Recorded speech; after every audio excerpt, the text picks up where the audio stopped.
Hello everyone, good evening to all of you.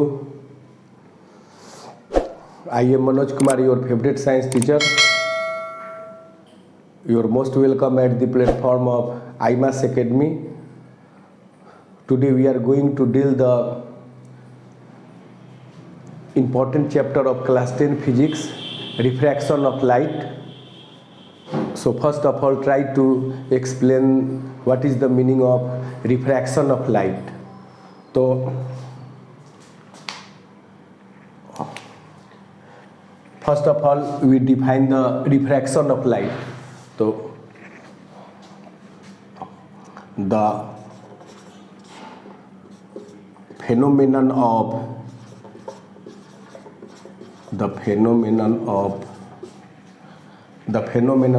bending of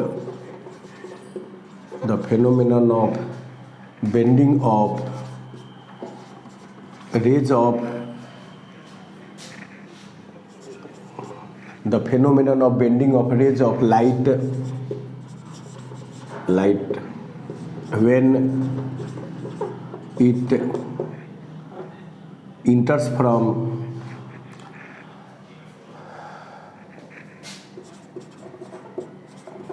enters from the phenomenon of bending of rays of light when it enters from one medium to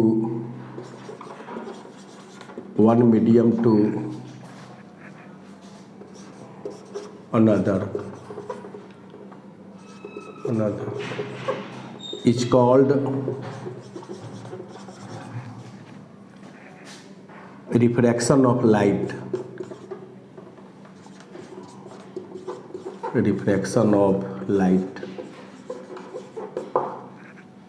ये definition हो गया हम लोग का book के हिसाब से कि the phenomenon of bending of rays of light when it enters from one medium to another is called refraction of light. ये तो बुक में लिखा हुआ है डेफिनेशन।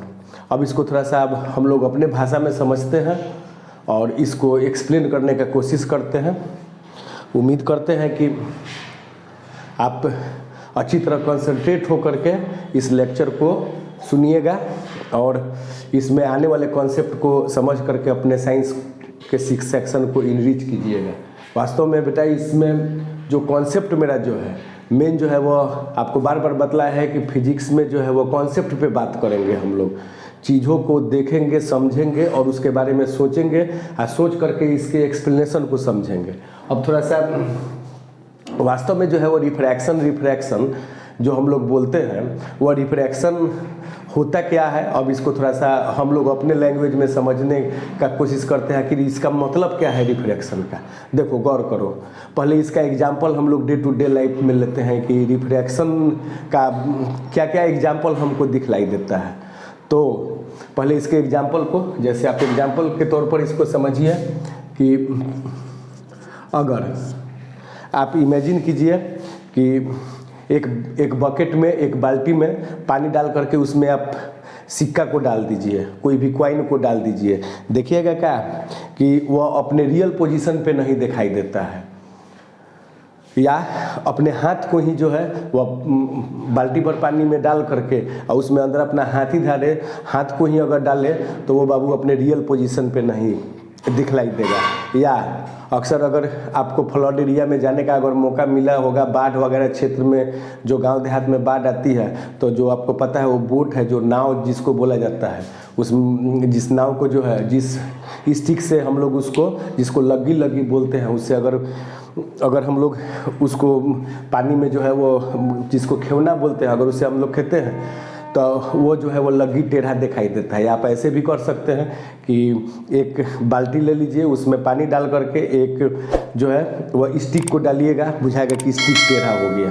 तो ये कुछ ऐसी फेनोमेना है जो रिफ्रैक्शन के घटना को बतलाती है। That's clear. तो पानी में अगर किसी स्टिक को डालिएगा तो टेढ़ा दिखाई देना है, या अगर कॉइन को अगर डाल के देखिएगा तो उसमें कॉइन को जो है वो अपने रियल पोजीशन पे नहीं दिखाना है, या हाथ ही अपना डाल करके देखिएगा तो वो जो है वो अपने रियल पोजीशन पर जो है वो नहीं दिखाई देगा, बुझाएगा कि उठा हुआ है। That shows the phenomenon of refraction. ये सब जो है वह किस फेनोमेनन को बतलाता है, रिफ्रैक्शन के फेनोमेनन को बतलाता है। अब होता क्या है, रियलिस्टिक चीज़ को समझिए, थोड़ा सा इसको रिफ्रैक्शन के फेनोमेना को थोड़ा सा और ढंग से समझते हैं हम लोग। इसमें आपको बताया कि रिफ्रैक्शन का कहाँ है, रिफ्रैक्शन के एग्जाम्पल्स के बारे में बताया। अब थोड़ा सा इसको डायग्राम के माध्यम से समझते हैं कि आखिर रिफ्रैक्शन का मतलब क्या होता है और रिफ्रैक्शन में किस तरीके का फेनोमेना जो है वह होता है। ठीक है, इसमें रिफ्रैक्शन के केस में आप रिफ्रैक्शन के केस में मीडियम बदलती है। रिफ्लेक्शन का जब बात करेंगे, इधर आप एक से रिलेट कर देते हैं आपको, यहाँ पे जो है वह रिफ्लेक्शन के केस में मीडियम चेंज नहीं होता है। यहाँ से रेज गया, यहाँ पे अगर ओपेक सरफेस अगर हम लोग ले लेते हैं तो यहाँ पे रेज गया, यहाँ से जो है वो बाउंसेज बैक हो गया। यानी अगर इस पे अगर हम लोग नॉर्मल डालते हैं तो नॉर्मल थोड़ा सा सही से डालिए, घबरा करके ना डालेंगे नॉर्मल। अगर नॉर्मल डालते हैं तो नॉर्मल के साथ जो इंसिडेंट रे बनता है वो एंगल ऑफ इंसिडेंट बोलते हैं, नॉर्मल के साथ जो रिफ्लेक्टेड रे बोलता है उसको एंगल ऑफ रिफ्लेक्शन बोलेंगे। ठीक है, तो इसमें रिफ्लेक्शन के केस में मीडियम जो है वह मीडियम डजंट चेंज। रिफ्रैक्शन के केस में मीडियम नहीं बदलती है। लेकिन आप एज्यूम कीजिए, इमेजिन कीजिए कि रिफ्रैक्शन के केस में ये जो है वो मेरा सरफेस हो गया, ये इस चीज़ को हम लोग क्या ले लिए, सरफेस ले लिए। ठीक है, यहाँ पे एक अलग मीडियम मान लीजिए कि यहाँ आप इमेजिन कीजिए कि यहाँ पे जो है वह एयर है। ठीक है, और यहाँ पे आप मान लीजिए कि वाटर है, यहाँ पे आप मान लीजिए कि एयर है, यानी इस बाउंड्री लाइन के ऊपर जो है वो एयर है, इस बाउंड्री लाइन के नीचे जो है वो वाटर है। तो इसमें अब जो समझने वाला बात है इसमें कि इसमें रेज ऑफ लाइट जब है इंटर करेगा तो क्या क्या होगा, ये इस पर ध्यान देना है हमको। ये आपको पता है कि एयर जो है वो किस तरीके का मीडियम है, एयर जो है वो रेयरर मीडियम है, और वाटर जो है वो कैसा मीडियम है, डेंसर मीडियम है। ठीक है, दैट्स क्लियर। तो इसमें अब थोड़ा सा देखते हैं इसको डायग्राम बना करके कि आखिर इसका मतलब क्या है। तो आप इमेजिन कीजिए कि यहाँ से एयर से कोई रेज ऑफ लाइट जो है वह होते हुए यहाँ पे जो है वह अपने बाउंड्री लाइन पर स्ट्राइक यहाँ से करती है। ठीक है, तो जिस स्पीड से वो एयर में चलती है, यानी जितना, ऐसे भी आपको पता है कि लाइट जो है, लाइट का मैक्सिमम स्पीड एयर में होता है, और एयर में यानी सबसे मैक्सिमम स्पीड में जो है वो एयर जो है वो बताया 3 × 10⁸ मीटर पर सेकंड की स्पीड से लाइट जो है वो एयर में मूव करती है। तो जब लाइट जो है एयर से हो करके जस्ट वाटर में इंटर करेगी, तब इसका देखिए, अगर यहाँ पे वाटर नहीं होता तो ये अपने रियल पाथ को फॉलो करते हुए ऐसे ऐसे यहाँ से निकल जाता है। कब, जब वाटर नहीं होता। तो वाटर होने के कारण यानी मीडियम बदल जाने के कारण जो है, मीडियम बदल जाने के कारण हुआ क्या कि ये जो है वो बेंड कर जाती है। कहाँ पे बेंड कर जाती है, बेंड कर जाती है। ठीक है, तो जब जाना चाहिए इसके रियल पोजीशन इस तरीके से, कहाँ पे, जब वाटर नहीं होता तब। वाटर होने के कारण यह जो है वो क्या हो गया, बेंड कर गया। ठीक है, कहाँ बेंड कर गया इसके बारे में बात करेंगे। सिर्फ अभी इतना बात करना है हम लोगों को। यहाँ से हम लोग समझने के लिए नॉर्मल डालते हैं। नॉर्मल जो है वो क्या होता है, परपेंडिकुलर लाइन होता है जो 90 डिग्री पर जो है वो हम लोग लेते हैं। ठीक है, तो इसमें जब रे ऑफ लाइट जब है एक मीडियम से, यह मीडियम 1 हो गया मेरा, ये मीडियम जो है वो मेरा 1 है, ये वाला जो है वो मीडियम 2 है। ठीक है, यानी मीडियम चेंज हो गया। मीडियम चेंज करने का मतलब क्या है कि रेज ऑफ लाइट जो है वो एक माध्यम से दूसरे माध्यम में जाती है। आप पहले वाले अपने वीडियो में हम मीडियम के बारे में आपको बताया है, अभी फिर जो है वो रिव्यू दे देते हैं। मीडियम का मतलब क्या होता है? माध्यम। जैसे सुने ना, कोई बच्चा कहता है कि हम इंग्लिश मीडियम में पढ़े हैं, कोई बच्चा कहता है कि हिंदी मीडियम में पढ़े हुए हैं। उसी तरीके से फिजिक्स में भी है, वो मीडियम जो है वो दो तरीके का होता है, एक रेयरर मीडियम होता है, एक डेंसर मीडियम होती है। रेयर मीडियम उस मीडियम को बोलते हैं जिसमें इस लाइट जो है वो अपने मैक्सिमम स्पीड से मूव करती है, और डेंसर मीडियम में जो है वह अपने मैक्सिमम स्पीड में मूव नहीं कर सकती है। आप इस तरह से समझिए, जितना तेज़ी से लाइट जो है वह एयर में जाएगी, उतना तेज़ी से लाइट जो है वह ग्लास में नहीं जाएगी, उतना तेज़ी से जो है वह वाटर में नहीं जाएगी। क्यों नहीं जाएगी? क्योंकि एयर के डेंसिटी से ग्लास और वाटर का डेंसिटी जो है वह ज़्यादा होता है, और डेंसिटी ज़्यादा होने के वजह से जो लाइट का स्पीड एयर में होता है, वो लाइट का स्पीड जो है वो ग्लास या वाटर में नहीं होती है। तो ये तो बात हुआ मीडियम का, आपको रिव्यू दिए। तो जब लाइट एक मीडियम से होकर के दूसरे मीडियम में जाती है तो वह बेंडिंग हो जाता है। तो इसी को तो बोलते हैं the phenomena of bending of rays of light is called refraction. जब रेज ऑफ लाइट एक मीडियम से दूसरे मीडियम में जाती है तो बेंड कर जाती है। अच्छा, बात आ गया कि क्यों बेंड कर जाती है, तो आप इस तरीके से समझिए। जब रेज ऑफ लाइट एक मीडियम से होकर के दूसरे मीडियम में जाती है तो मीडियम बदल जाने से क्या होता है? वेलोसिटी बदल जाती है। किसका? रेज ऑफ लाइट का वेलोसिटी बदल जाती है। वेलोसिटी क्यों बदल जाती है? क्योंकि मीडियम का डेंसिटी जो है वो बदल जाता है, और मीडियम का डेंसिटी बदल जाने से उसका वेलोसिटी जो है वह क्या होता है? घट भी सकता है और बढ़ भी सकता है। आगे के वीडियो में देखेंगे कि कैसे जो है वो घटेगा और कैसे जो है वो बढ़ेगा। तो यहाँ जब ऐसे आप इसको समझिए, जब रेज ऑफ लाइट एक मीडियम से दूसरे मीडियम में जाती है तो डेंसिटी बदलने के कारण जो है वो लाइट का वेलोसिटी बदल जाता है, और लाइट का वेलोसिटी बदल जाने से उसमें हमको बेंडिंग का फेनोमेना देखने के लिए मिलता है, और इसी बेंडिंग के फेनोमेना को जो है वो हम लोग रिफ्रैक्शन ऑफ लाइट बोलते हैं। उम्मीद है आपको रिफ्रैक्शन जो है वो समझ में आ गया होगा। अब होगा क्या कि rays of light denser medium से रेयर मीडियम में जाएगी तो क्या होगा, और रेयर मीडियम से डेंसर मीडियम में जाएगी तो क्या होगा।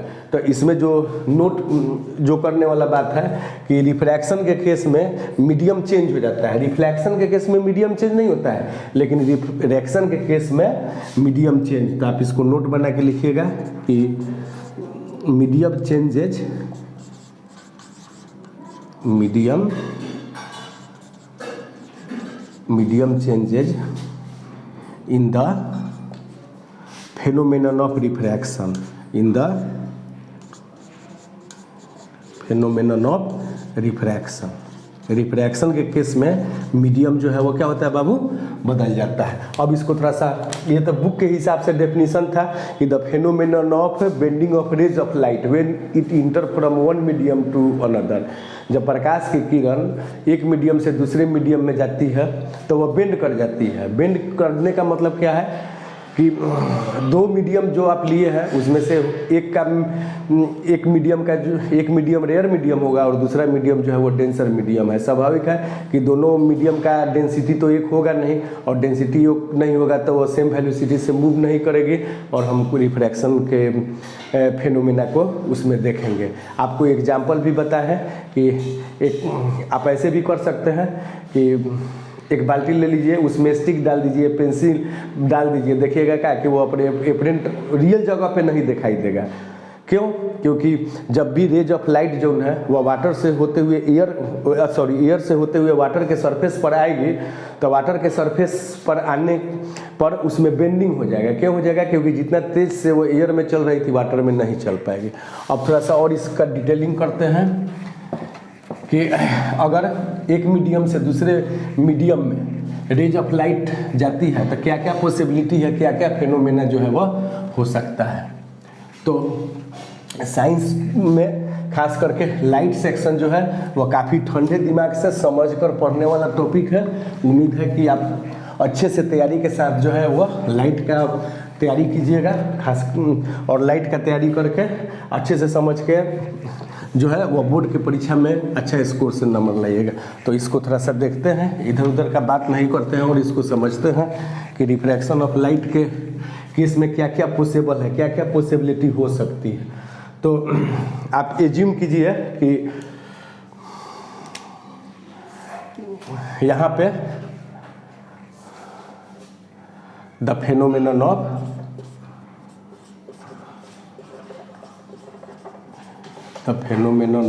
रिफ्रैक्शन,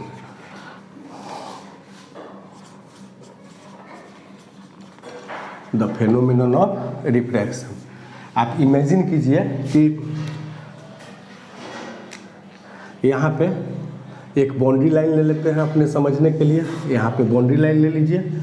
अब यहाँ पे एक मीडियम ले लीजिए डेंसर,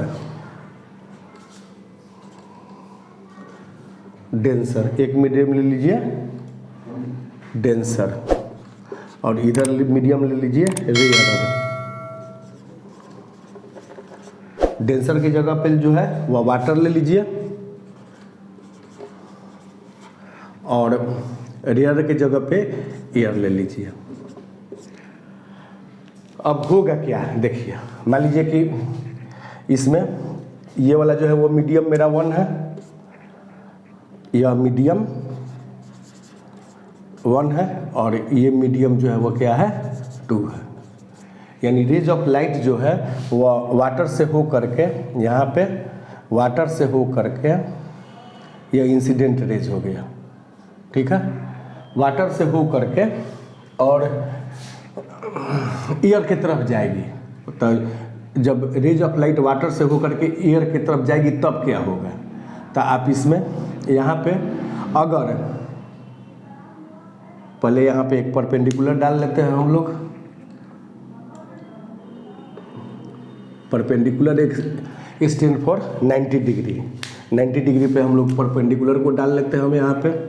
अब इसमें अगर आप इमेजिन कीजिए कि अगर यहाँ पे एयर नहीं होता तो वाटर ही सिर्फ होता, तो ये अपने रियल पोजीशन से जो है वो इस तरीके से जो है वो रेज ऑफ लाइट जो है वो निकल जाती है।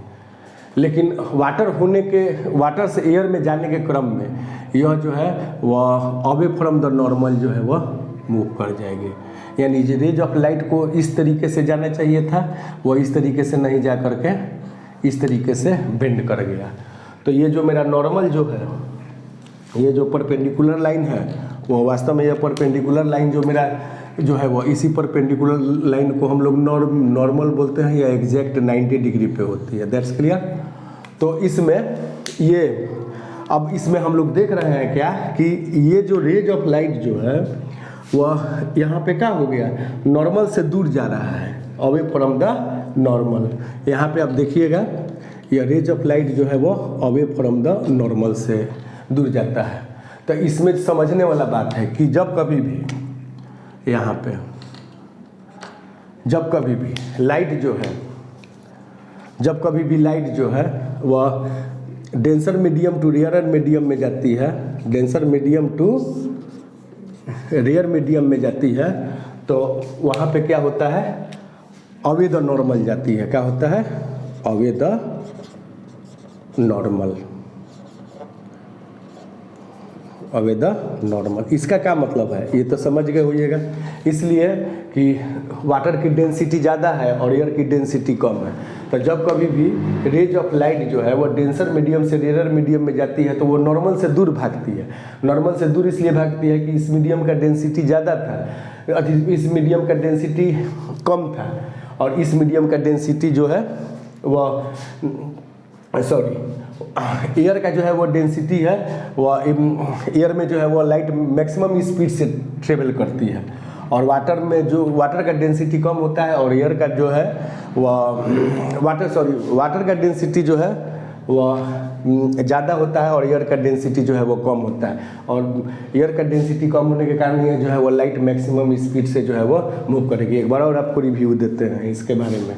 जब कभी भी rays of light denser medium से रेयर मीडियम में, यहाँ पे डेंसर मीडियम मेरा कौन है, वाटर है,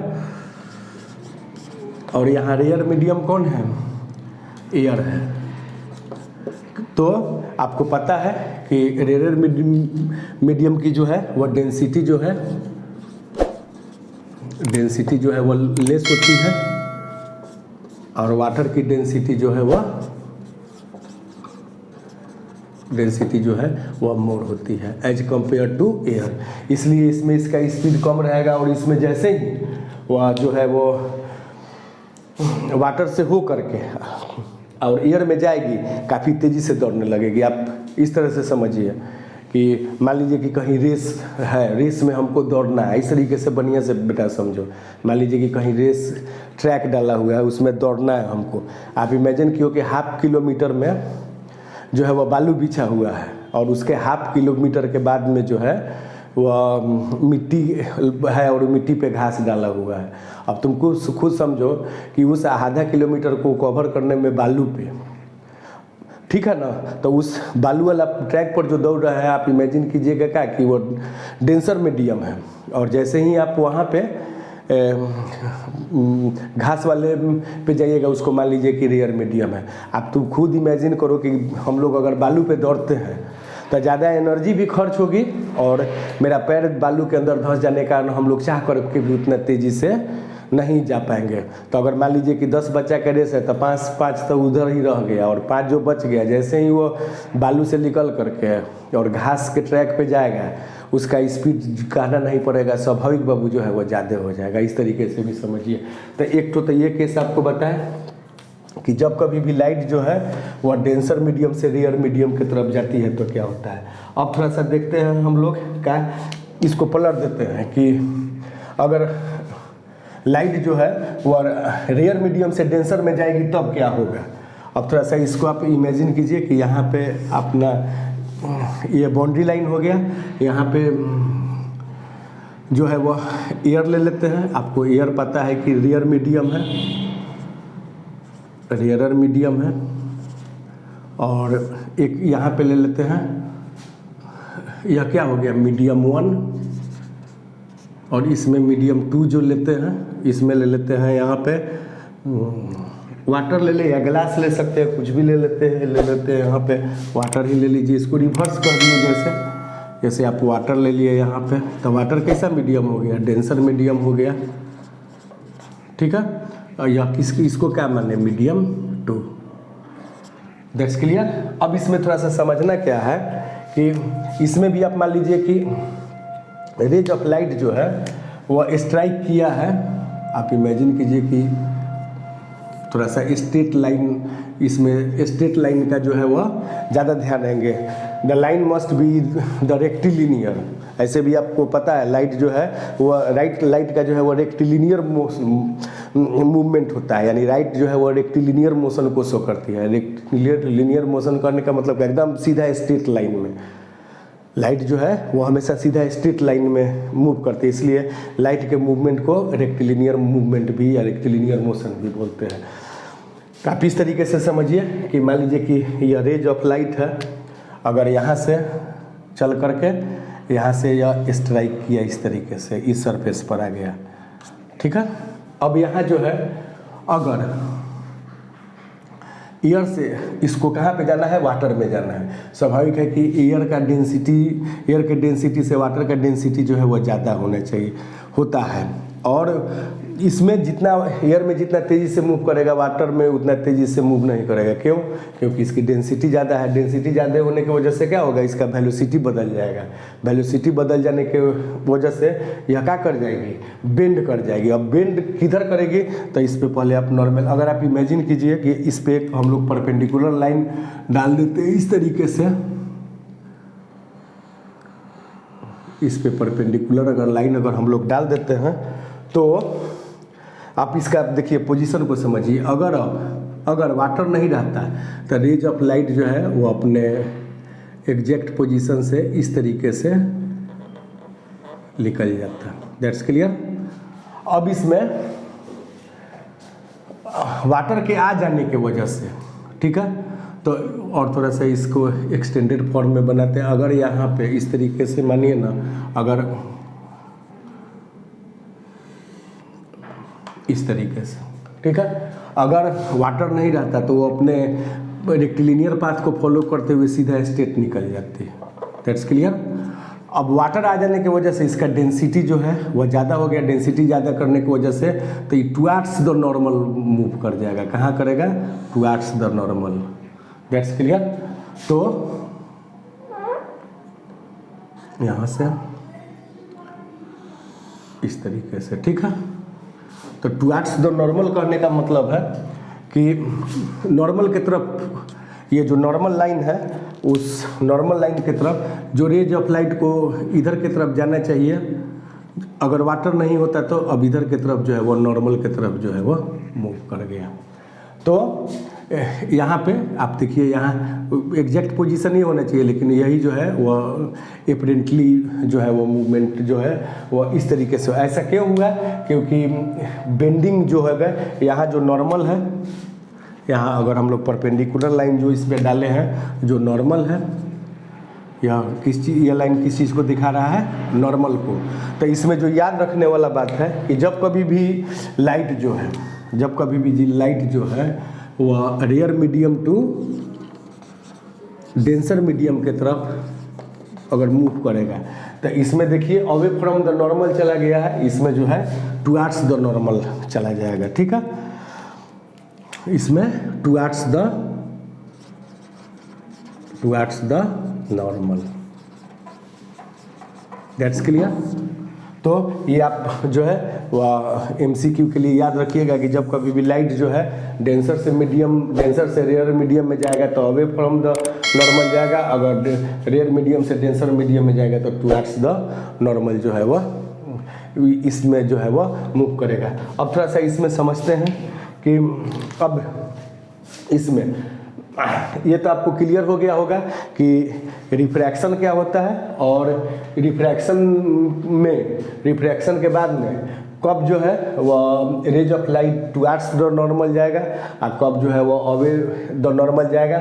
अगर डेंसर मीडियम से रेयर मीडियम में अगर रेज ऑफ लाइट जाएगी तो अवे द नॉर्मल जाएगा, और रेयर मीडियम से डेंसर मीडियम जाएगा तो टुवर्ड्स द नॉर्मल।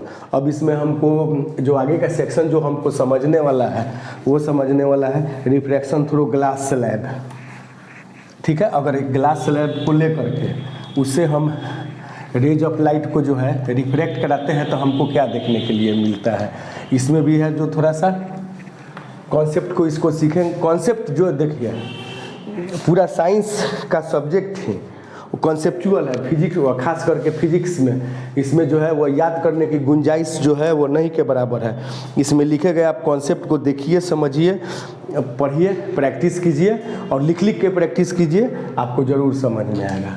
अब इसके बाद जो है इसके केस में थोड़ा सा इसका कॉन्सेप्ट देखते हैं कि रिफ्रैक्शन थ्रू ग्लास स्लैब का क्या मतलब है।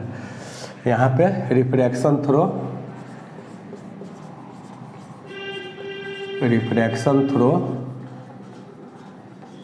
ग्लास स्लैब,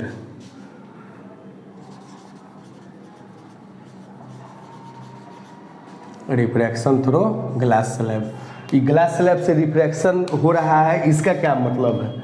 तो इसमें आप इमेजिन कीजिए कि सबसे पहले एक ग्लास स्लैब बनाई है, ठीक है। इसमें सबसे पहले आप मान लीजिए कि एक ग्लास स्लैब बनाई है, दैट्स क्लियर। एक ग्लास स्लैब का मतलब एक शीशा का टुकड़ा लेंगे हम लोग, ठीक है। अब इस शीशा के टुकड़ा पे आप जो है वह यहाँ पे आप थोड़ा सा ध्यान दीजिए कि इसमें मीडियम, ये ऊपर वाला मीडियम, ग्लास के ऊपर वाला मीडियम एयर हो गया। यह कैसा मीडियम है? रेयर मीडियम है, रेयर मीडियम है। यह ग्लास कैसा है? इस ग्लास को ले लिया, ये ग्लास कैसा मीडियम है? डेंसर है। और फिर इसमें जो है वह रिफ्रैक्शन का घटना होगा, फिर इसके बाद जो है वह लास्ट स्टेज में यहाँ पे एयर जो है, यानी इसमें क्या क्या होने वाला है इसको देखिए। पहले जो रेज ऑफ लाइट जो है वो एयर से होकर के ग्लास में जाएगा, फिर ग्लास से होते हुए जो है वो एयर में आएगा। तो इसके फिनोमेना को थोड़ा सा देख करके हम लोग समझने का कोशिश करते हैं कि इसमें क्या क्या होने वाला है, ठीक है। आप इमेजिन कीजिए कि यहाँ रेज ऑफ लाइट जो है वह इस तरीके से यहाँ पे स्ट्राइक किया, दैट्स क्लियर। और थोड़ा सा बनिए, टेढ़ा मेरा रेज नहीं होता है, ठीक है ना। रेज जो है वो रे कहने का मतलब कि एकदम जो है वो स्ट्रेट लाइन होना चाहिए। तो आप एज्यूम कीजिए कि यहाँ पे एयर है, एयर से होते हुए रे ऑफ लाइट जो है वो ग्लास में है। आप यहाँ पे एक परपेंडिकुलर ड्रॉ कीजिएगा, तो ग्लास में अगर एयर से लेकर के एयर से होते हुए अगर ग्लास में जाएगा तो ग्लास में टुवर्ड्स द नॉर्मल की तरफ जो है वो यहाँ पे अगर हम लोग यहाँ पे अगर नॉर्मल है यहाँ पे परपेंडिकुलर लाइन को अगर हम लोग डालते हैं तो परपेंडिकुलर लाइन अगर हम लोग यहाँ पे अगर परपेंडिकुलर लाइन डालते हैं तो परपेंडिकुलर लाइन से होते हुए अगर जो इसका जो एग्जैक्ट पोजीशन ये है वो एग्जैक्ट पोजीशन नहीं होगा, यह क्या हो जाएगा, टुवर्ड्स द नॉर्मल हो जाएगा। और टुवर्ड्स द नॉर्मल इस तरीके से हो जाएगा। You should must remember this point, line always be the straight. ठीक है, तो यहाँ से देखिए यह नॉर्मल की तरफ टुवर्ड्स द नॉर्मल हो गया। अब यहाँ से जैसे ही फिर यहाँ से ग्लास से आ गया, ग्लास से होकर के जैसे ही अगर यहाँ पर भी एक परपेंडिकुलर लाइन अगर हम लोग ड्रॉ करते हैं इस तरीके से, ठीक है, तो अब इसका पोजीशन अगर ये ग्लास नहीं रहता तो इस तरीके से अपना स्ट्रेट लाइन को फॉलो करता। तो जैसे ही ग्लास आएगा, ग्लास अगर आ गया तो ग्लास से एयर की तरफ जाएगा तो यह क्या हो जाएगा, अवे फ्रॉम द नॉर्मल। तो आप इसमें किस तरीके का फिनोमेना को देख रहे हैं, हम इसमें फिनोमेना का यह मेरा क्या है, ग्लास स्लैब है। ग्लास स्लैब, तो रिफ्रैक्शन थ्रू ग्लास स्लैब में हम लोग क्या देखें कि जब रेज ऑफ लाइट जो है इस तरीके से एरो, फिजिक्स में खास करके लाइट के सेगमेंट में एरो का एक अपना महत्व है। तो जब कोई भी रेज डायग्राम बनाएंगे तो एरो को जरूर फॉलो करेंगे। तो इस रिफ्रैक्शन में हम लोग क्या देखें, रिफ्रैक्शन के केस में देखें कि एक तो था यह रिफ्रैक्शन थ्रू ग्लास स्लैब है, तो एयर से होते हुए जैसे ही रे ऑफ लाइट जो है वह ग्लास स्लैब में जाएगी तो वह टुवर्ड्स द नॉर्मल की तरफ जो है वह मूव कर जाएगी। क्यों, क्योंकि एयर से डेंसिटी जो है वह ग्लास का ज़्यादा है। जैसे ग्लास से हो करके रे ऑफ लाइट एयर की तरफ जाएगी तो ग्लास का डेंसिटी ज़्यादा हो गया, एयर का कम हो गया, तो एयर जो है वह अवे फ्रॉम द नॉर्मल जो है वह मूव कर जाएगी। और away from the normal move करने के आप इस तरह से इसको एरो के माध्यम से इंडिकेट कर सकते हैं कि यह नॉर्मल से दूर चला गया, यह नॉर्मल के पास आ गया। तो इसी घटना को तो है हम लोग refraction through the glass slab हम इसमें लिखे हैं। अब इसमें जो ग्लास है, अब इसको थोड़ा सा लिख सकते हैं हम लोग, इस रेज को बोलते हैं हम लोग इंसिडेंट रेज। इस रेज को क्या बोलते हैं, इंसिडेंट रे। एक तो है इसलिए रे बोले इसको, इस वाले को जो है इंसिडेंट रे, इसको जो है वो रिफ्रैक्टेड रे बोलेंगे एक, इसको इंसिडेंट रेज, इसको रिफ्रैक्टेड रे। That's clear, incident ray, refracted रे, और ये वाले रेज को जो है वो इमर्जेंट रेज बोलेंगे। क्या बोलेंगे, इमर्जेंट रे। That's clear. इसमें ये रिफ्रैक्शन थ्रू ग्लास स्लैब, ये इसके फिगर में लिखेंगे, refraction through glass slab. That's clear. तो देखिए मेन इसमें कॉन्सेप्ट क्या है, मेन ओवरऑल व्यू क्या देखे रिफ्रैक्शन के केस में, कि जब रेज ऑफ लाइट एक मीडियम से दूसरे मीडियम में जाती है तो अब मीडियम का डेंसिटी बदल जाने से वेलोसिटी ऑफ लाइट बदल जाती है। और वेलोसिटी ऑफ लाइट के बदल जाने से दो तरीके का फिनोमेना होता है, या ये रेज ऑफ लाइट जो है वो या तो नॉर्मल से दूर जाएगी या नॉर्मल के पास आएगी। तो अगर मीडियम अगर रेयरर है, अगर डेंसर मीडियम में उसको भेजते हैं तब रेयर मीडियम से डेंसर में जाएगा तो वो अवे द नॉर्मल आएगा, और जैसे ही डेंसर मीडियम से रेयर मीडियम में जाएगा वो अवे फ्रॉम द नॉर्मल जो है वो मूवमेंट को जो है वो दिखलाएगा इसमें। तो इसमें इसके पहले बताया कि रिफ्रैक्शन ऑफ लाइट क्या है, फिर उसके बाद इसके फेनोमेना को एक्सप्लेन किए, एग्जाम्पल को एक्सप्लेन किए। अब इसके नेक्स्ट वीडियो में लॉज ऑफ रिफ्लेक्शन के बारे में बात करेंगे और इसके कॉन्सेप्ट को समझेंगे। उम्मीद करेंगे कि आपको ये चीज़ अच्छी तरह समझ में आया होगा। प्रैक्टिस कीजिए। अगर वीडियो अच्छा लगे तो लाइक शेयर सब्सक्राइब कीजिए। अगर आपका कोई समस्या है तो हमारे व्हाट्सएप नंबर 80838906 पे व्हाट्सएप कीजिए। उम्मीद करते हैं कि यह आपको कॉन्सेप्ट पसंद आया होगा और आपको जो इसमें डाउट्स होते हैं उसको सुलझाने में आपको काफ़ी जो है वह मदद मिलेगा। Thank you, that's all.